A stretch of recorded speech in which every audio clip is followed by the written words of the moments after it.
السلام عليكم خاوتي، وش راكم؟ ان شاء الله تكونوا لاباس. مرحبا بكم في قناتنا لتعرض لكم يوميا اسعار العملات الاجنبيه، الاورو والدولار مقابل الدينار الجزائري في السوق السوداء، سوق السكوار.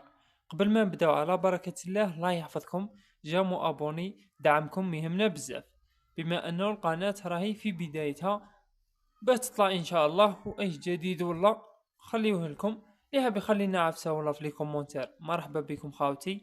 هتهلاو، دعمكم يهمنا بزاف، ما نطولوش عليكم ونبداو على بركه الله.